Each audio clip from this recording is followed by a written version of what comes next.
Welcome to This Explainer.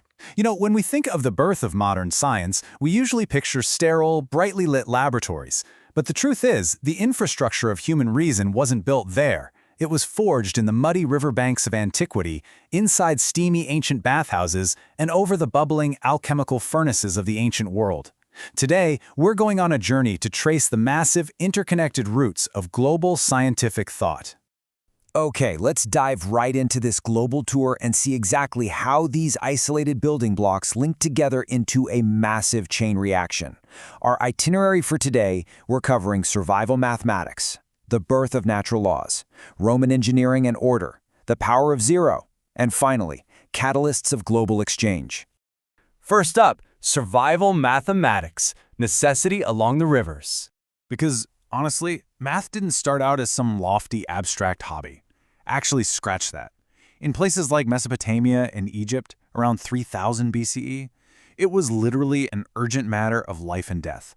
People had to manage these unpredictable, devastating floods.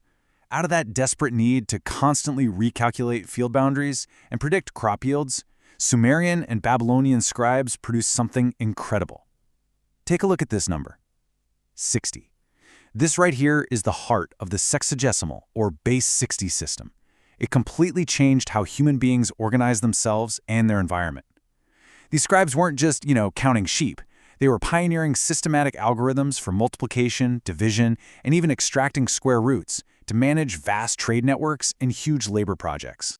And it's wild to think about how this ancient world is still quietly dictating our modern lives. The 60 minutes ticking by on your smartwatch right now, or the GPS calculating a 360-degree radius on your phone, that exact math was born thousands of years ago in the mud of Mesopotamia. Meanwhile, over in Egypt, we see a parallel development happening in texts like the Rhind mathematical papyrus. Egyptian scribes were heavily focused on geometry and proportional reasoning.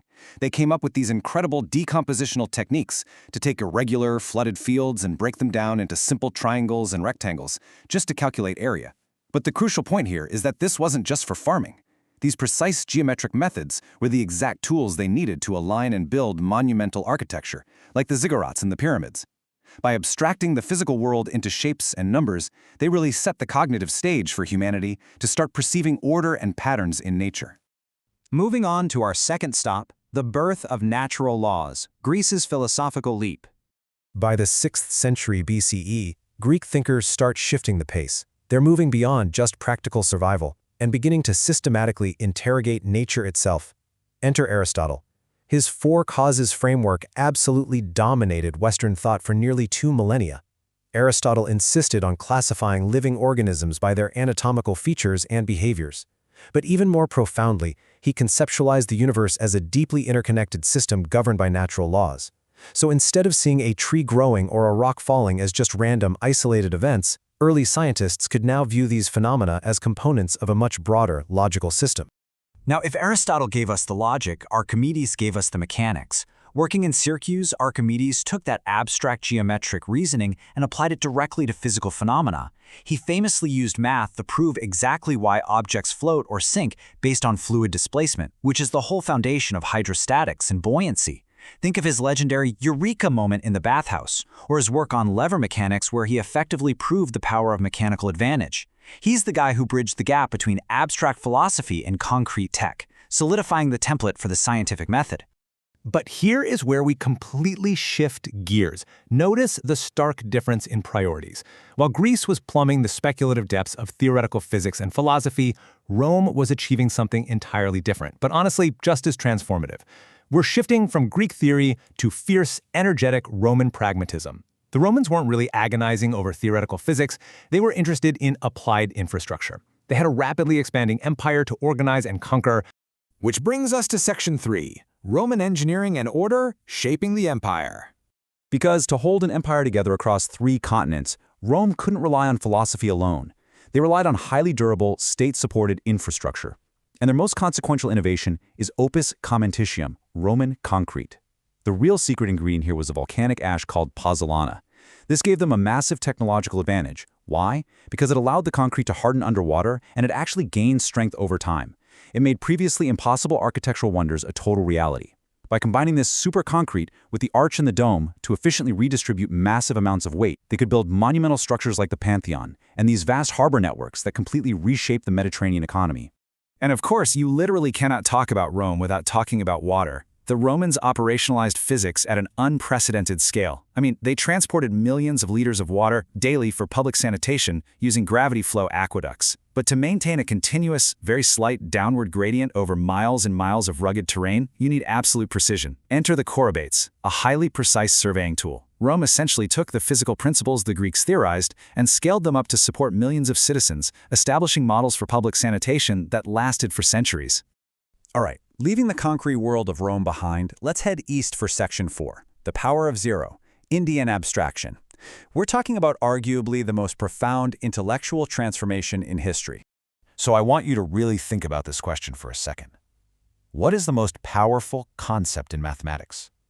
Think about all the tools, the shapes, the complex equations. What is the one thing that truly unlocks advanced calculation? It's this: nothing, the zero. While earlier cultures definitely had ways to denote an empty space or an absence, it was Indian mathematicians who elevated nothing into a functional, manipulable symbol. Around 628 CE, the mathematician Brahmagupta provided the very first explicit arithmetic rules for zero and negative numbers. He treated zero not just as a blank space on a tablet, but as a number in its own right, with its own specific rules for addition, subtraction, and multiplication. This abstraction underpinned the decimal place value system. And notice how brilliantly scalable this is. With just 10 symbols, you can represent literally any magnitude, from the microscopic to the cosmic. This numeric system was transmitted by the brilliant mathematician Al-Khwarizmi during the Islamic Golden Age. It eventually swept through Europe, replacing the incredibly cumbersome Roman numeral system and provided the crucial symbolic infrastructure for the scientific revolution. And yeah, the abstraction of 0 and 1, that is the very foundation of the binary code running the device you're using to watch this explainer right now. Which leads us to our final stop, Section 5, Catalysts of Global Exchange, the Chinese Spark. Here we turn to the explosive, disruptive technological culture of ancient and medieval China. Just look at the escalating momentum on this timeline.